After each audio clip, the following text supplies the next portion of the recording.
Hadirin, masyarul muslimin, Bapak Ibu, teman-teman yang dirahmati Allah Subhanahu wa taala. Alhamdulillah di bulan Muharram ini, di tahun baru Islam 1448 Hijriah, setelah hijrahnya Nabi kita Muhammad SAW dan setelah bi'atsahnya Rasulullah sallallahu alaihi wasallam, yaitu 13 tahun beliau di Makkah, berarti 1448 tambah 13. Ya, kurang lebih 1451 tahun. Dari bi'atsahnya Nabi sallallahu alaihi wasallam. Banyak ayat-ayat, surat-surat yang turun kepada Nabi sallallahu alaihi wasallam di periode Makkiyah sebelum beliau hijrah. Ya, karena Muharram ini adalah refleksi tentang hijrah, tapi kita harus flashback sebelum peristiwa hijrahnya. Bagaimana Nabi SAW sebelum hijrah ke Madinah itu, beliau menghadapi tantangan dakwah yang luar biasa. Dikucilkan, diboikot, diintimidasi, disiksa. Kemudian Allah Subhanahu wa taala menurunkan kurang lebih 85 surat Makkiyah untuk mentarbiyah para sahabat Nabi, untuk mendidik umat Islam, orang-orang yang beriman di Mekkah. Dan salah satu surat yang terbesar yang turun di Mekkah sebelum Nabi hijrah ke Madinah, satu surat turun sekaligus kepada baginda Rasul SAW.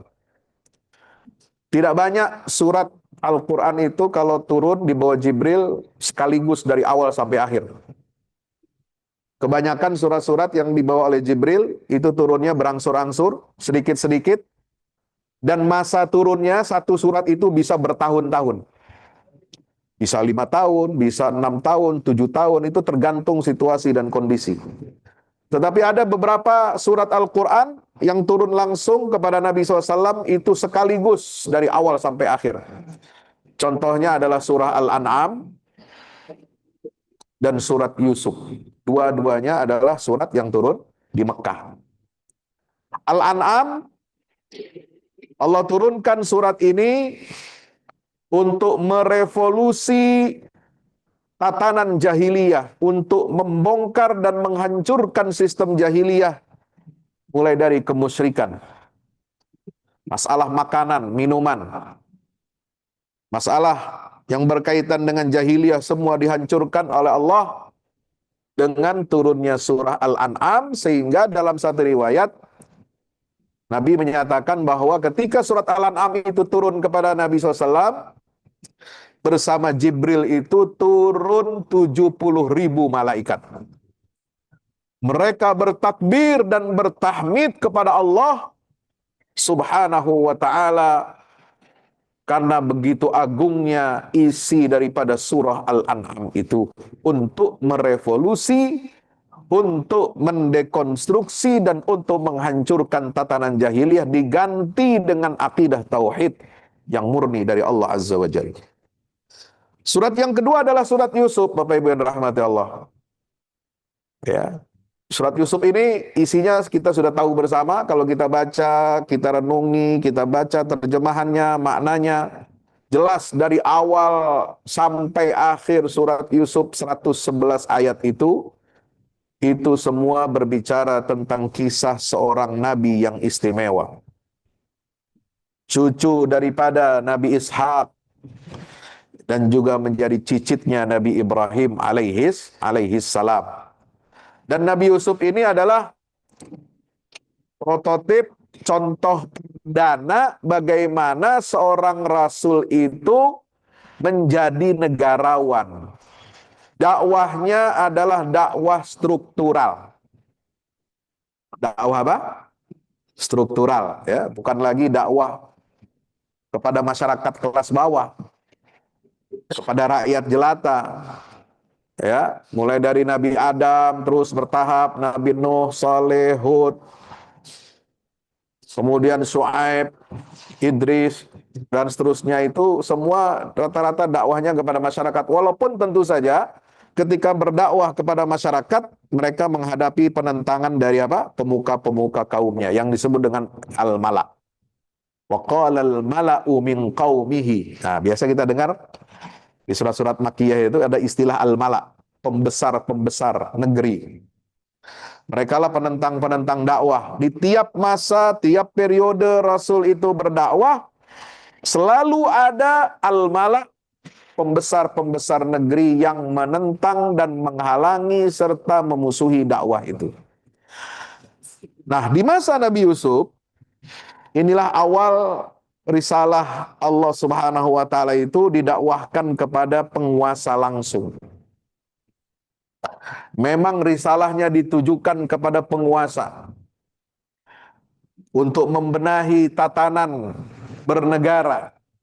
Dan Nabi Yusuf dipilih oleh Allah Subhanahu wa taala untuk menjadi seorang nabi yang menjadi contoh tauladan bagaimana berdakwah di tengah sistem jahiliyah, masyarakat yang mayoritasnya kafir, musyrik, tetapi beliau tidak terpengaruh dengan kemusyrikan yang merajalela itu. Tetapi bahkan beliau ini apa? Mewarnai dan memberikan contoh yang baik bahwa orang yang bertauhid, orang yang beriman kepada Allah Azza wa Jalla itu adalah orang yang kompeten.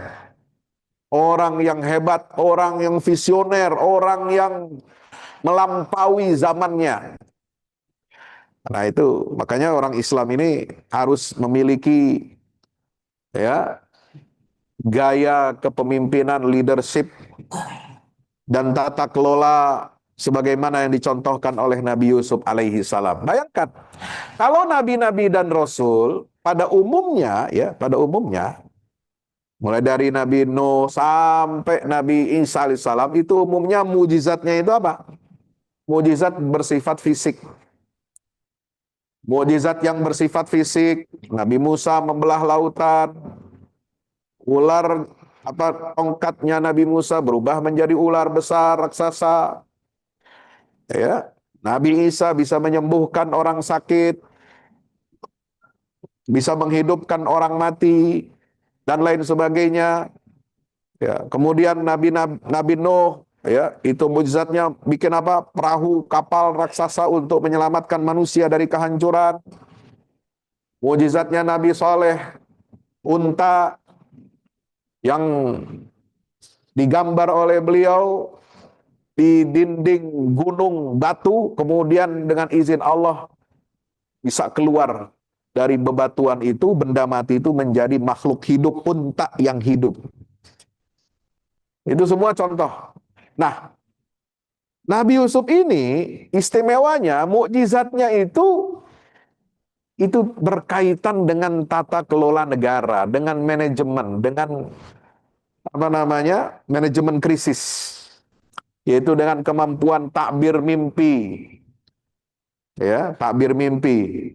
Ini bisa membaca masa depan, bisa memberikan solusi bagi masalah-masalah negara, dan bagaimana eksekusi dalam solusi yang baik itu, beliau yang kemudian maju ke depan, bertanggung jawab, mengambil alih tugas untuk mengatasi krisis yang terjadi di tengah-tengah masyarakat dan negara. Nah itu, jadi ini contoh Nabi yang unik. Ya, jadi kalau kita baca surat Yusuf, baca kisahnya, jangan cuma, ya mohon maaf ya, ini adat istiadat rakyat bangsa kita, umat Islam, baca surat Yusuf kalau perempuan hamil 7 bulan. Ya, hanya untuk apa? Supaya anaknya ganteng, katanya Nabi Yusuf. Ya. Baca surat Maryam supaya anaknya solehah seperti Siti Maryam. Ya, itu terlalu kecil kalau kita membaca surat Yusuf hanya untuk tujuan apa? Dunia. Ya, kalau memang genetiknya gennya memang orang tua dari bapak ibunya kurang bagus, ya tetap aja Ya, masalah ganteng atau tidak ganteng, cantik atau tidak cantik itu relatif. Ya. Tapi yang harus menjadi pelajaran buat kita ini adalah apa? Ayo kita pelajari, tadabburi surat Yusuf itu dalam rangka kita mengambil pelajaran dari Al-Quran, bahwa Al-Quran dengan visi seorang nabi yang bernama Yusuf putra Yakub alaihi wassalam itu bisa mengatasi krisis yang terjadi di sebuah negara, sebuah bangsa yang besar seperti bangsa Mesir. Nah, inilah Muharram. Ya, itulah yang kemudian setelah Nabi mendapatkan surat Yusuf, Nabi Muhammad sudah mendapatkan gambaran bagaimana mengelola negara seperti Nabi Yusuf, ya. Maka setelah itu beliau diperintah hijrah ke Madinah. Jadi ada benang merahnya, ada nyambungnya gitu ya. Ada ketersambungannya. Mengapa setelah periode Makkiyah, setelah ada surat Yusuf, lalu kemudian beliau diperintahkan Allah untuk hijrah ke Madinah, yaitu apa? Untuk mewujudkan tatanan negara yang baik. Ya. Jadi hijrah ini dalam konsepnya Nabi SAW bukan sekedar pindah tempat geografis, cari aman. Ya. Nabi SAW pindah dari Mekah ke Madinah, hijrah itu bukan untuk cari aman. Ya. Kenapa? Di Madinah walaupun sudah jauh dari Mekah tetap aja nggak aman. Kok bisa? Ya kan ada perang terus. Kaum musyrikin terus mengganggu. Ya, orang-orang Mekah ini, kaum musyrikin nggak rela kalau Muhammad SAW itu, walaupun dia sudah pindah ke Madinah, ya orang Mekah itu tahu, ya targetnya Nabi Muhammad ini adalah apa? Menyebarkan dakwah, ya ke seluruh penjuru Jazirah Arab, bahkan sampai ke seluruh dunia. Ya. Karena mereka tahu seperti itu, walaupun mereka umat Islam ini sudah pindah ke Madinah, tetap diganggu. Jadi tujuan hijrah itu bukan untuk cari aman, bukan untuk cari perlindungan, enggak. Nabi SAW juga hijrah dari Makkah ke Madinah, dikejar-kejar oleh kaum musyrikin Quraisy. Beliau itu bukan dikejar-kejar itu karena apa? Karena melakukan tindakan kriminal. Ya, bukan melarikan atau mencuri uang rakyat. Rakyat Mekah itu kan banyak menyimpan barang-barang berharga, uang dan lain sebagainya itu kepada Nabi SAW. Ya, dan Nabi selama di Mekah 13 tahun itu banyak menyimpan ya titipan-titipan orang Mekah. Nggak sepeser pun, nggak satu pun barang yang dititipkan itu kemudian beliau makan, beliau curi, nggak.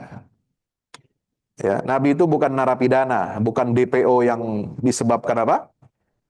Jadi buronan karena kasus korupsi, bukan. Ya, makanya kalau ada umatnya Nabi SAW, ya, yang berbuat tidak baik, kita harusnya malu kepada baginda Rasulullah SAW itu.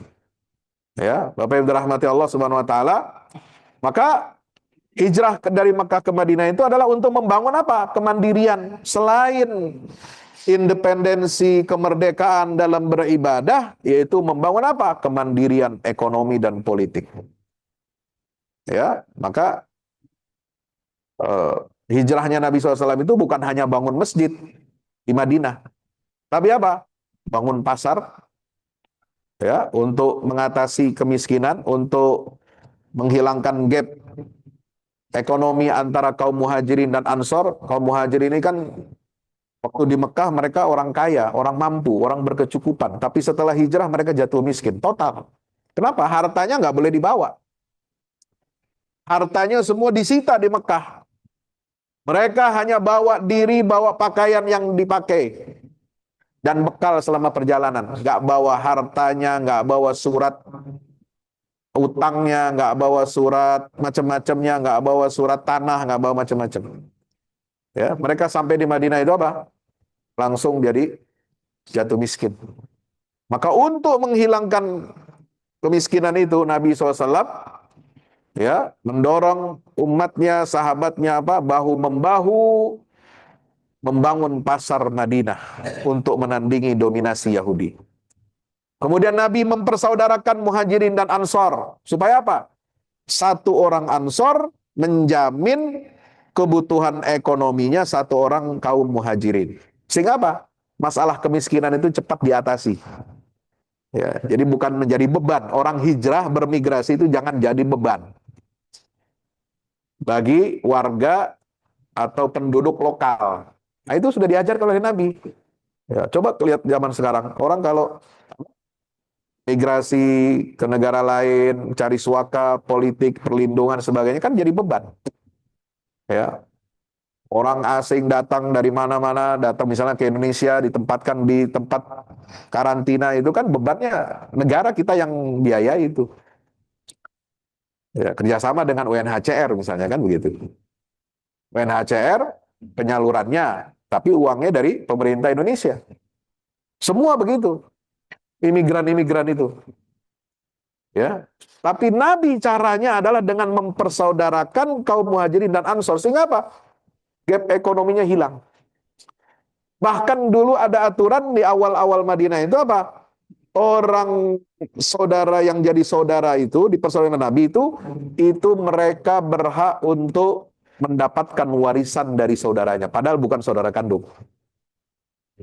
Nah, barulah dinasah aturan itu setelah beberapa tahun di Madinah, setelah orang-orang Muhajirin ini mampu bangkit secara ekonomi, ya, sehingga tidak lagi bergantung kepada saudaranya kaum Ansor. Itu kecerdasan manajemen Rasulullah. Jadi Rasulullah itu jangan hanya dibaca sebagai seorang pemimpin agama, seorang ahli ibadah, tapi beliau ini ahli tata negara, ahli ekonomi, ahli perang. Strategi mendirikan, membangun sebuah negara itu kan ruwet, Pak. Dan Nabi punya solusinya. Termasuk politik, bagaimana mengatur hubungan, ya, masyarakat yang majemuk dengan Yahudi, dengan Kristen, dengan macam-macam, dengan orang musyrik. Dulu di Madinah itu, ya, yang Muslim, yang beriman, dari total penduduk Madinah itu penduduk Madinah yang Muslim itu totalnya hanya sekitar 20-30%. Sisanya itu Yahudi dan musyrik. Ya. Jadi di Madinah itu umat Islam bukan mayoritas. Ya. Itu masih berjuang lagi itu. Ya. Makanya dibuat apa? Piagam Madinah untuk menata hubungan sosial, apa namanya, fakta pertahanan, ya, dan lain sebagainya. Nah, itulah yang disebut dengan Mitsaqul Madinah. Hadirin dirahmati Allah, maka pelajaran dari Nabi Yusuf alaihissalam, kisah beliau ini dalam Al-Quran itu luar biasa. Di mana ketahanan pangan itu adalah pertahanan bagi sebuah negara. Itu pesan dari surat Yusuf. Apalagi zaman sekarang, di era global, food security ini adalah bagian dari apa? Mana ada anomali cuaca ekstrim secara permanen, itu merusak dan mengubah kalender tanam secara tradisional. Makanya sekarang isu ketahanan pangan ini sudah menjadi apa? Senjata non militer. Ya, ini senjata pemusnah massal yang berlangsung secara diam. Ya, ini yang dipakai oleh banyak negara. Siapa? Perut yang lapar itu nggak kenal ideologi. Kita nggak bisa bicara nasionalisme, bahkan nggak bisa bicara tentang agama kalau kita menghadapi rakyat yang perutnya lapar. Ya, maka Nabi mengatakan apa? Kadal fakru an yakuna kufran. Kefakiran itu bisa mengantarkan orang jadi kafir. Jadi jangan banyak ngomong tentang idealisme kalau rakyat itu ngomongnya apa? Perutnya lapar. Maka harus dikenyangkan itu. Nah, ketergantungan pangan sebuah bangsa itu adalah titik lemah kedaulatan. Ya, kita nggak bisa berdaulat kalau negara itu masih bergantung kepada pasokan pangan dari negara lain. Nah, ini harus jadi pelajaran. Ya, negara kita ini kan sebenarnya lumbung pangan dunia. Tapi selama puluhan tahun belakangan itu juga jadi pengimpor bahan-bahan pangan. Padahal kita punya semuanya. Ya, beras ada tapi masih impor. Garam ada tapi masih impor. Bawang putih, bawang merah ada, petaninya banyak tapi masih aja impor. Ya. Jagung ada, tebu banyak, masih aja impor pula. Ya, ini akhirnya apa? Nanti kalau terjadi perang seperti sekarang, kok ribut Ukraina dengan Amerika, itu kan Rusia dengan Amerika perang di Ukraina, ribut, pasokan gandum terganggu. Perang di Selat Hormuz, Iran Amerika terganggu, pasokan energi terganggu juga, pupuk. Karena pupuk itu pakai apa? Bikinnya pakai kimia. Kimia itu jalurnya, petrokimia itu jalurnya dari mana? Timur Tengah. Nah, ini bisa mengganggu ketahanan pangan kalau pasokan pupuk ini terhenti atau terganggu.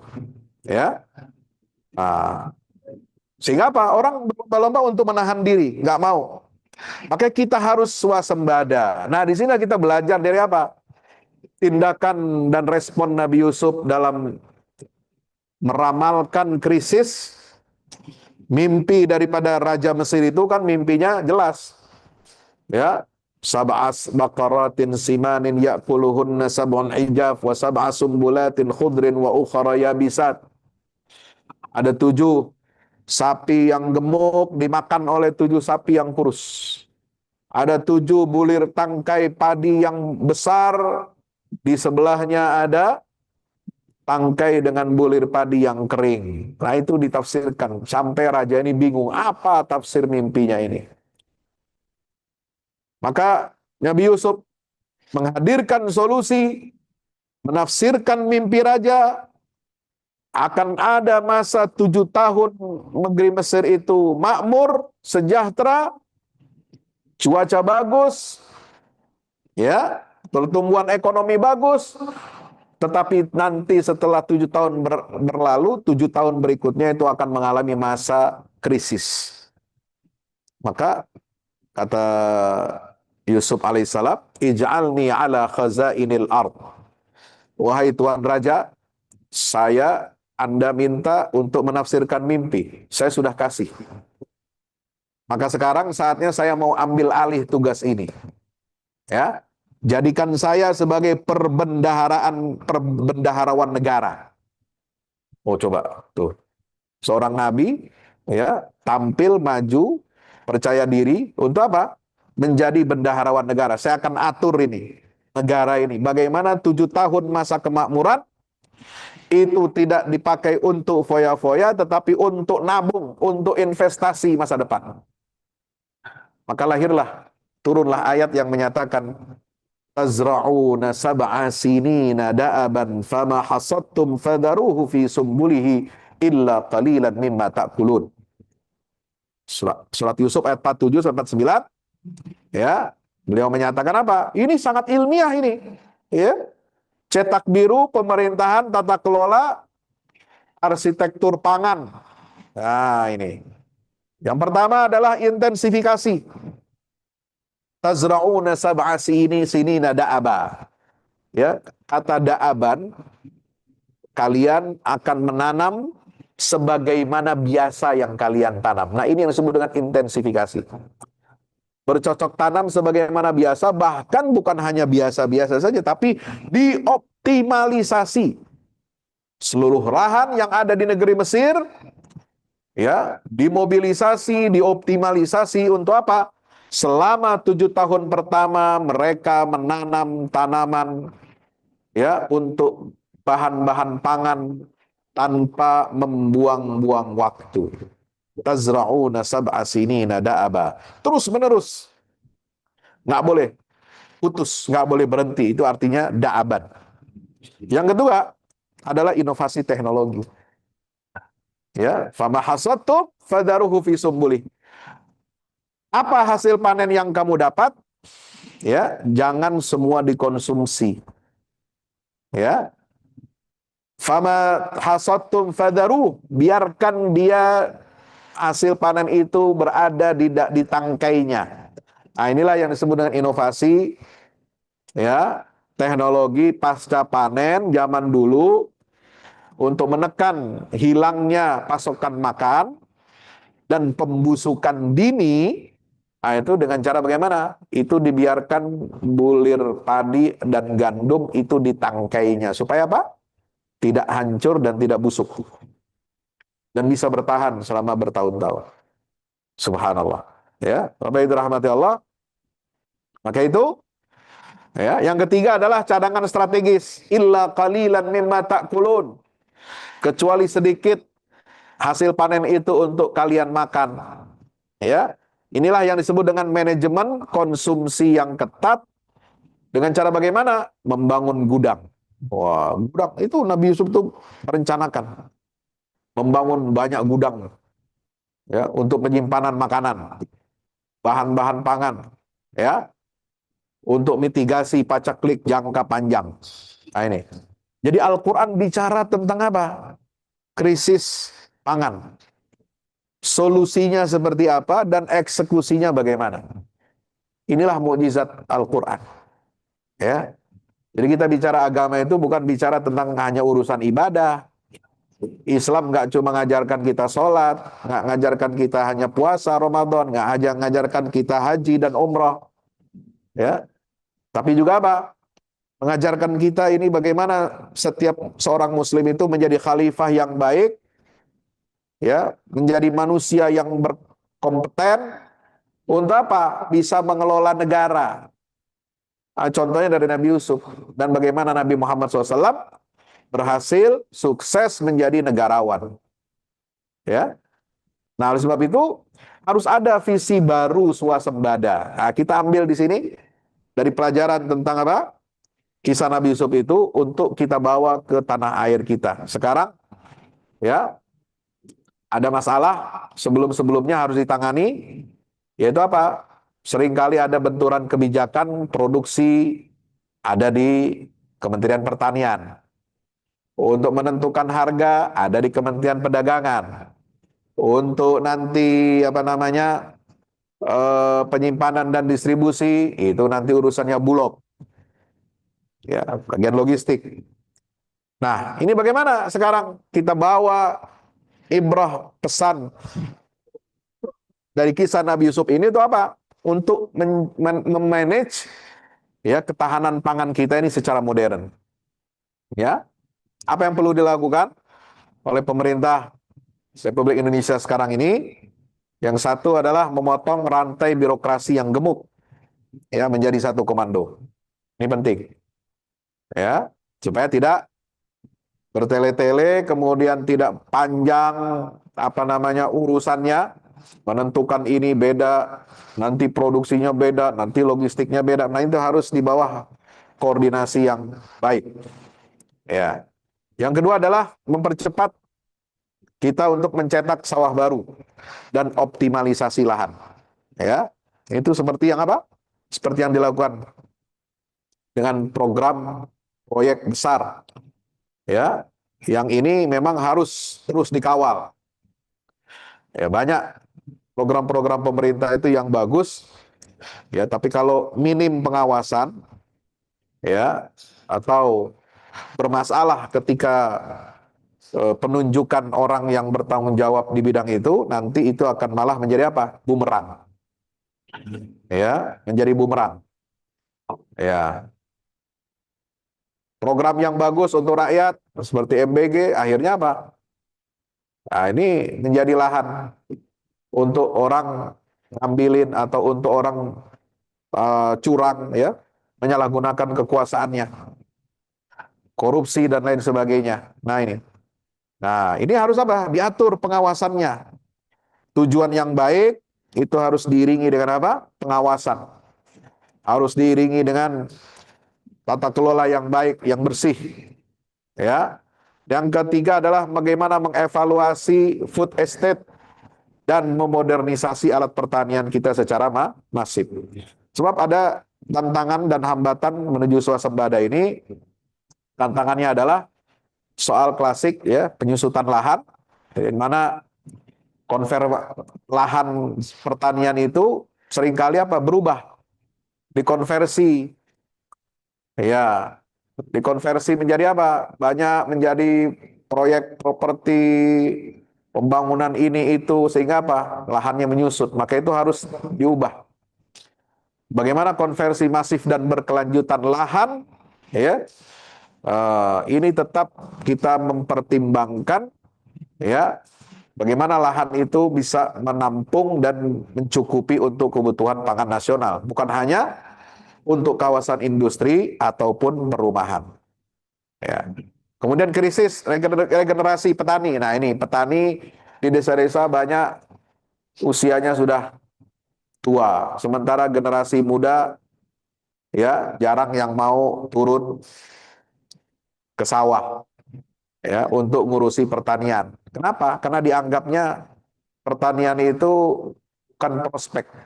Ya, pertanian itu bukan sektor yang menguntungkan. Ya, banyak anak-anak petani yang nggak mau jadi petani seperti bapaknya. Lebih suka apa? Datang ke kota besar, mengundi nasib, ya, untung-untungan, ya. Ya, kalau untung dia belajar, studinya bagus, ya bisa dia memperbaiki kehidupan. Tapi kalau enggak, ya akhirnya jadi gelandangan juga di kota. Nggak mau bertani. Kenapa? Karena pertanian itu dianggapnya apa? Tidak menguntungkan secara materi. Nah, ini pemerintah harus mengubah. Bagaimana mendorong ya, kemudian menciptakan ekosistem pertanian itu sehingga apa? Petani itu sejahtera, petani itu baik, punya masa depan, dilindungi oleh negara. Ya, seperti di Jepang, negara-negara maju itu petani itu sejahtera. Kalau di Jepang, petani-petani mobilnya itu Alphard. Ya, mau hasil panen kemana-mana ke kota pakai Alphard. Ya, kalau kita Alphard buat orang kaya doang di kota. Ya, mana ada orang kampung petani pakai Alphard, nggak ada. Ya. Ini sejahtera. Jadi orang itu mau turun ke sawah-sawah petani itu. Karena komoditas pangan itu harusnya jadi bergengsi. Kenapa? Karena ini hajat rakyat. Mestinya harganya bagus. So apa? Pasarnya jelas ratusan juta rakyat gitu. Apalagi bisa diekspor kalau kita lebih swasembada pangan keluar. Ya. Nah, yang ketiga adalah tantangan iklim. Ya, kita ini nggak cukup dengan doa minta hujan. Ya, kadang-kadang kita hanya berpikir ya cukuplah nanti sholat istisqa kalau ada perubahan iklim, perubahan cuaca. Bagaimana supaya nggak banjir bandang? Bagaimana supaya hujan ya musimnya nggak berubah-ubah ganti-ganti ya. Cukup dengan sholat istisqa itu cara yang ya cocok untuk di Jazirah Arab gurun ya ketika Nabi ada di sana musim kemarau ya wajar kalau Nabi itu sholat istisqa itu. Tapi sekarang itu kita harus apa? Selain doa memohon kepada Allah ya minta turun hujan yang baik supaya tidak terjadi banjir. Ya, kalau di kita kan musim hujan salah, musim kemarau salah. Musim hujan takut banjir, hasil panennya hancur. Ya, musim kemarau takut kurangan air. Ya. Maka apa? Kita harus apa? Melakukan rekayasa ya untuk bisa mengatasi masalah-masalah iklim ini dengan irigasi yang masif, rekayasa benih yang tahan iklim cuaca ekstrim, membangun waduk-waduk yang strategis dan lain sebagainya. Nah, inilah pentingnya kita menghormati profesi petani karena di dalam Al-Qur'an surat Yusuf jelas disebutkan ayatnya tazrauna. Semua potensi rakyat dikerahkan untuk apa? Menanam. Jadi dari atas sampai ke bawah strateginya Nabi Yusuf apa? Semua rakyat tidak peduli apa jabatannya, apa status sosialnya harus menanam. Tazrauna. Kalian semua harus menanam. Kalian semua harus bertani. Ya, kalau nggak mau nanti 7 tahun kering, kalian mati kelaparan. Ya, karena nggak akan ada yang mau, ya, tidak ada yang akan memberikan belas kasih kepada kita yang tidak, ya, mampu untuk memiliki ketahanan pangan. Itu. Nah itu, maka itu perlu hijrah. Hijrah kita maknai saat ini, ya, hijrah dari mentalitas penjajahan ya, di masa lalu, ya, di mana mentalitasnya hanya sekedar apa? Memburu rente, orientasinya apa? Impor. Padahal Indonesia ini lahannya subur, kenapa harus ngimpor? Ini kan hanya untuk menguntungkan segelintir orang, ya, memburu rente. Sebab setiap impor itu pasti ada fee-nya, sekian berapa bagian fee-nya itu. Ya. Nah, ini harus kita rubah, hijrah. Menjadi apa? Bangsa yang berdaulat dengan visi jangka panjang, menjadi produsen yang mandiri, bangga pada keringat ya pertanian kita sendiri. Hijrah dari ketergantungan pasokan pangan dari pasar luar negeri. Nah, menjadi apa?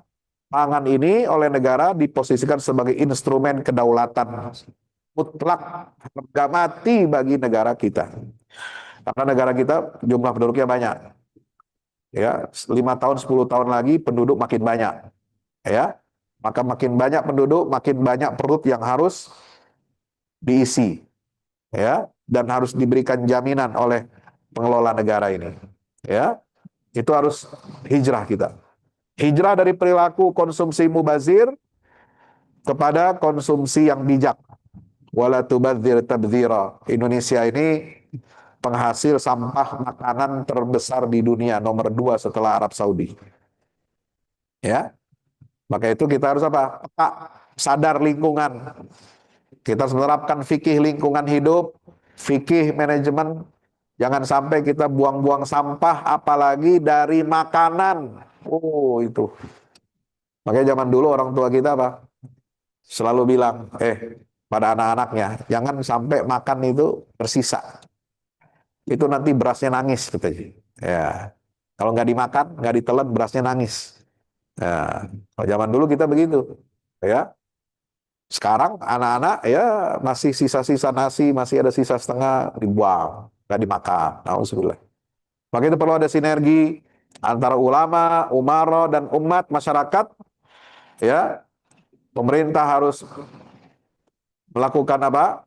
Ya, eksekusi kebijakan-kebijakan yang pro petani, ya, memberantas mafia-mafia tanah, lahan, ya, kemudian memotong rantai pemburu rente dalam masalah impor bahan-bahan pangan.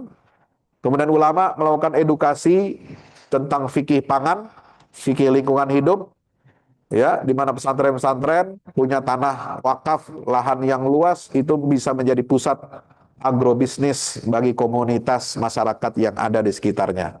Umat, kita harus berikan kesadaran tentang harusnya kita berhenti membuat sampah makanan, stop food waste, ya, dan mengubah perilaku konsumsi agar menjadi perilaku yang bijaksana, insya Allah. Maka itu spirit hijrah, ya, bagi kita zaman sekarang harus kita wujudkan dalam tata kelola yang baik, ya, hijrah dari mentalitas kita bergantung kepada impor.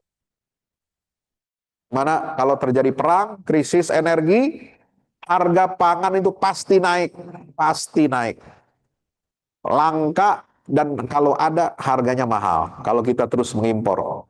Tapi kalau kita penuhi dari dalam negeri, harga tidak akan terpengaruh oleh berbagai macam dinamika dan krisis yang terjadi di luar negeri. Demikian, mudah-mudahan bermanfaat. Mari kita tadabburi surat Yusuf, kita pelajari dengan baik bagaimana Nabi Yusuf ini akhirnya memiliki kualitas yang muhsin sebagaimana disebutkan dalam 5 ayat Al-Quran di surat Yusuf, ayat 22, ayat 36, 56, 78, dan 90. Beliau termasuk orang-orang yang berbuat ihsan. Artinya apa? Ihsan itu prestasi dalam bidang sosial, prestasi yang nyata. Muslim tidak hanya bagus akhlaknya, tidak hanya bagus ibadahnya, tapi juga harus bagus prestasinya dan kemampuannya untuk mengelola negara dengan baik. Nasrul minallah fatun qarib wa basyiril mu'minin. Wassalamualaikum warahmatullahi wabarakatuh. Segera hadir buku terbaru dari Ustadz Fahmi Salim, Haji dari Pemurnian Misi Kenabian ke Revolusi Kebangkitan. Buku ini berisikan 336 halaman yang merupakan sebuah karya reflektif yang mengajak para pembaca menelusuri makna haji lebih dalam dari sekedar ritual tahunan. Buku ini menghadirkan perspektif spiritual, historis, dan peradaban yang menggambarkan ibadah haji sebagai momentum pemurnian jiwa, sekaligus titik awal kebangkitan umat. Melalui bahasa yang mengalir dan analisis yang tajam, pembaca diajak untuk memahami hakikat haji sebagai perjalanan menuju Allah. Selain itu, pembaca juga diajak untuk menilai persatuan dan kesetaraan dalam beribadah. Dimensi sosial dan peradaban dari manasik haji sampai peran haji dalam menjaga warisan kenabian hingga spirit kebangkitan umat dalam bingkai tauhid. Buku ini lebih dari sekedar buku religi. Ini adalah ajakan untuk melihat ibadah haji sebagai gerakan transformasi diri dan gerakan keumatan. Segera hadir di toko buku favorit Anda dan jangan lewatkan kesempatan untuk menjadi bagian dari perjalanan bermakna ini. Untuk pemesanan, hubungi nomor berikut ini atau klik link di bawah ini.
Assalamualaikum warahmatullahi wabarakatuh. Yang terbaru dari Al-Fahmu Institute, buku petunjuk manusia pilihan, karya Ustadz Fahmi Salim. Dari keseluruhan jumlah ayat-ayat Al-Quran, sekitar sepertiganya adalah berupa kisah-kisah. Hal ini menjadi dalil yang sangat jelas tentang pentingnya sebuah kisah. Andaikan kisah ini tidak penting, tidak mungkin menempati porsi yang banyak di dalam Al-Quran ini. Kisah Al-Quran mempunyai keistimewaan yang membedakan dengan kisah-kisah lainnya, seperti kisah sejarah ataupun fiksi. Sesungguhnya, kisah-kisah Al-Quran sumbernya adalah Al-Quran itu sendiri. Kisah Al-Quran adalah kisah yang mempunyai target, yaitu target agama dan akhlak. Sesungguhnya sumber yang menjadi rujukan asal kejadian-kejadian di dalam kisah-kisah Al-Quran dan para tokohnya adalah berasal dari alam dunia dan sejarahnya. Kisah Al-Quran adalah kisah nyata yang tidak ada khayalan atau fiksi di dalamnya. Tidak ada kepalsuan dan tidak ada mitos, serta tidak ada kode tertentu. Ini dikarenakan kandungan kebenaran yang terdapat di dalam sebuah kisah Al-Quran mengenai alam semesta dan tabiat jiwa manusia, serta kisah-kisah umat manusia semuanya itu adalah kebenaran yang valid, baik secara keilmuan maupun sejarahnya. Objek dari kisah Al-Quran adalah manusia. Karena manusia merupakan tujuan utama dari adanya sebuah risalah, perintah dan larangan secara umum. Manusia itu adalah penerus dan penerima apa-apa yang terdapat di dalam Al-Quran. Kisah Al-Quran itu bukan hanya pemaparan tentang kebenaran sebuah sejarah saja, melainkan juga ada, terutama berfokus kepada sisi ibroh atau pelajarannya. Sungguh, Al-Quran diakui tidak hanya mukjizat dari segi sumber keilahiannya atau sisi kesastraannya yang indah, informasi ilmiah sainsnya yang tepat, informasi kabar gaib terdahulu dan yang akan datang, dan aspek syariatnya saja. Mukjizat Al-Quran juga berupa solusi-solusi praktis masalah kehidupan, seperti tergambarkan dalam kisah-kisah petunjuk manusia pilihan yang menjadi utusan-utusan Allah. Petunjuk manusia pilihan sudah seharusnya menjadi pemandu dan penerang jalan agar Indonesia dan dunia keseluruhan segera terentaskan keluar dari berbagai kegelapan hidup menuju cahaya peradaban yang unggul gemilang, bersendikan tauhid yang kokoh sepanjang masa.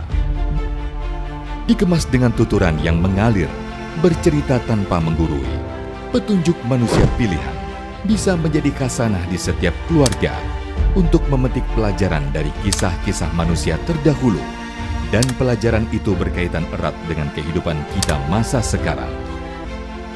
Dapatkan segera. Wassalamualaikum warahmatullahi wabarakatuh.